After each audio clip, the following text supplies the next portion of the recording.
Joining me now is veteran Israeli politician, former Foreign Minister Tzipi Livni. She's known Netanyahu for years, having worked both in opposition to him and in coalition with him. Tzipi Livni, welcome back to the program. Can I start by asking you, are you surprised at this stage, 108 days since the massacre and then the war on Hamas, that all of a sudden this anger, these divisions within the Israeli system are spilling out into the open? Well, I'm not surprised that the war takes so long because this is an asymmetrical war between a country and the terrorist organization. We are looking for victory, they are looking for survival, so it takes time. But the fact that we have more than 100 hostages that were taken, and the statements of Prime Minister Netanyahu about the day after, or his unwillingness to deal with the different plans that are on the table, including by the United States, create now the division again amongst the Israeli society. So, were you surprised, like a lot of people were, that Gadi Eisenkot, who's generally very well respected in your country, is a member of the war cabinet, an observer member, made that rather, quite blunt intervention on Israeli television, firstly calling for elections immediately or as soon as possible, saying that the Prime Minister had not been telling the people the truth about what was happening on the ground. Let me just play a small soundbite and have you react. We need, within a few months, to return to the Israeli voter and go to elections in order to renew trust. Because at the moment, there is no trust. So why is there no trust? Do you agree with him that there is no trust? Firstly, I am glad that Eisenkot and Benny Gantz are part of the Israeli war cabinet because I trust them more than I trust the others there. And the moment in which they decide to quit, this is for me a message saying that they are not influencing anymore the course of things. But I think that these are dramatic moments, not only in terms of Israeli politics, but this will define the future Israel's security, the future of Israel and the Palestinians in Gaza. And therefore, I think that we should all focus on what is the alternative for Hamas, how can we keep Israel's security, and how to work with and not against our allies, and first and foremost the United States, that stands with Israel since day one and offers some ideas about regional security matters. The Saudis are speaking about normalization, and of course they cannot abandon the Palestinians. But this can create new opportunities for the future.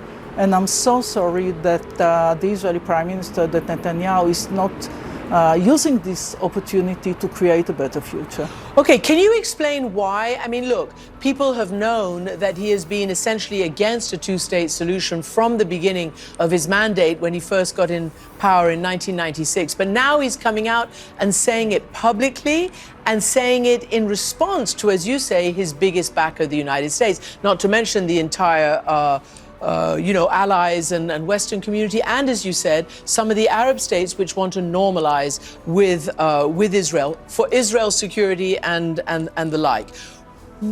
Why is he saying this? Sorry. And is it? Why do you think he's saying this? Netanyahu tries to divide the Israeli society on the same old campaign, who is for or against the Palestinian state. He's also saying that the PA, the Palestinian Authority, is like Hamas, they are all the same. So we shouldn't first aid or help or accept the presence of the PA in Gaza Strip, and later to the establishment of a Palestinian state. Now, I do believe that there's a need to take care of Israel's security. This is crucial these days, but the real question, how can we form a different security structure regionally? And frankly, when we need to choose who will control Gaza, so the real options are Hamas, no way, Israel doesn't and shouldn't take care of 2 million of Palestinians that are there. We don't want to reoccupy Gaza. We just need to take care of our security. So the third option is a Palestinian regime, whether it's the PA or others, but we need to deal with it. We need to give an answer to this now, because otherwise the Hamas will continue. They can, try to survive the next day to be the regime in Gaza again, and threatens not only Israel but also the Palestinians in Gaza. And therefore this is truly urgent to make this decision now. It's not the day after in the future, it's here and now.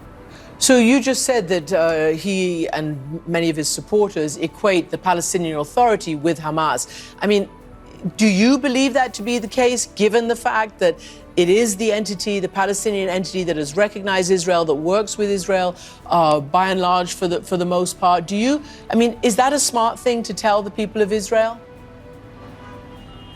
Of course it's not the same, but I would say the following. I'll speak about our interest. It's not for me to choose the Palestinian leadership, but right. Yet it needs to be clear by the entire international community that it's not going to be Hamas or any terrorist organization.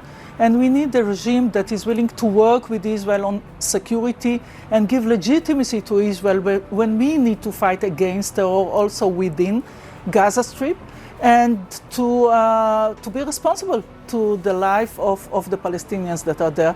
So whether it's a new PA, renewed PA, a Palestinian Authority or others, it's less important. But these are the parameters, these are the conditions. And for now, the Palestinian Authority is not, cannot work or fight terror within Gaza Strip. That's for sure, it's too weak.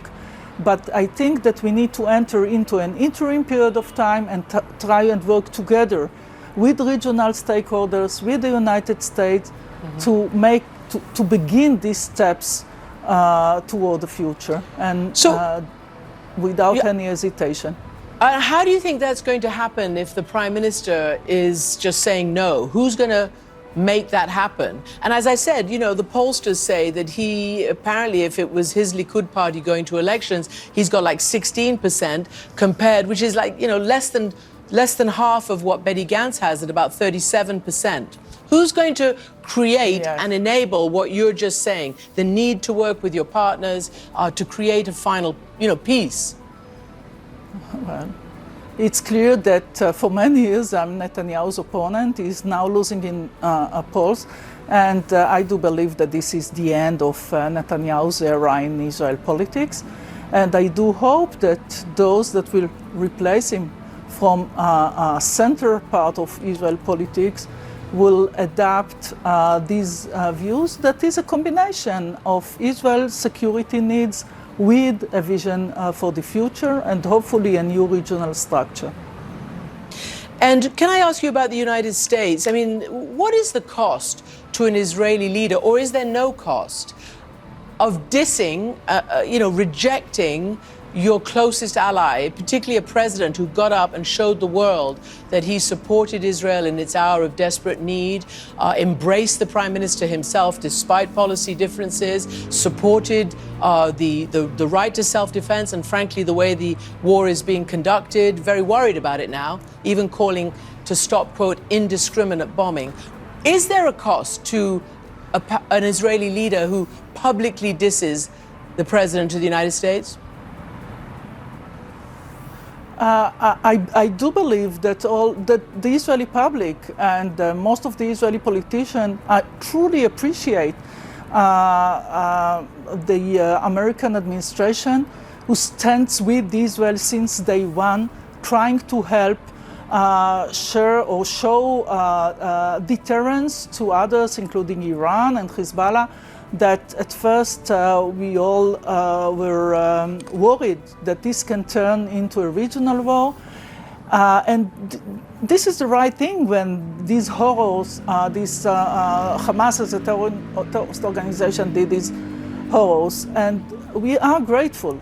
And in a most appalling way, it looks like the American president is doing the right thing without taking care of his own internal politics, while the Israeli Prime Minister is just thinking about his own politics without taking care of Israel's security needs as he should. And therefore, it's not just about being polite, but it is also about Israel's security needs. We need the United States. It's part of Israel's strategic security needs. And therefore, Netanyahu's campaign is, I'm the only one who can say no to the international community, including the United States. And I believe that we need a leader who knows how to work with the United States and our allies in defining Israel's security needs and working together with them. And this is missing these days. So, Tzipi Livni, you just questioned Netanyahu's self-described role as Mr. Security. And many Israelis question it, and we know that, and we've seen the polls. But I want to ask you this. Gadi Eisenkot said it is time to tell the people the truth about, A, the war on Hamas, that there's still two-thirds of them, at least by your own calculations, still are surviving. But most, or maybe more importantly for the people, is the fact that, the military might, as we are told, has not brought back your hostages.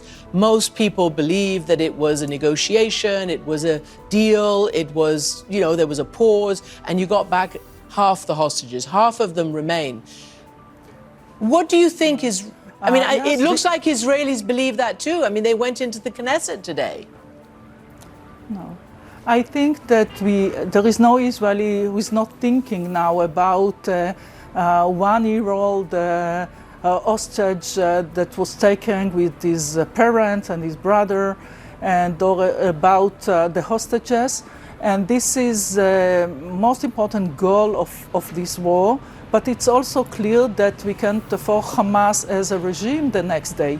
And therefore, what I'm suggesting, and we all support the war against Hamas, but I do believe that since we don't want to see them, and nobody wants, as a regime, the idea of working together with deciding now who's going to replace them can lead to a deal on the hostages and also another regime at the end of this war, the sooner the better. But the war is being supported as the need to release these hostages because on one hand, you have Israel's security. On the other, it's about Israel's solidarity, which is part of our strength. And we need to do it, we need to have both.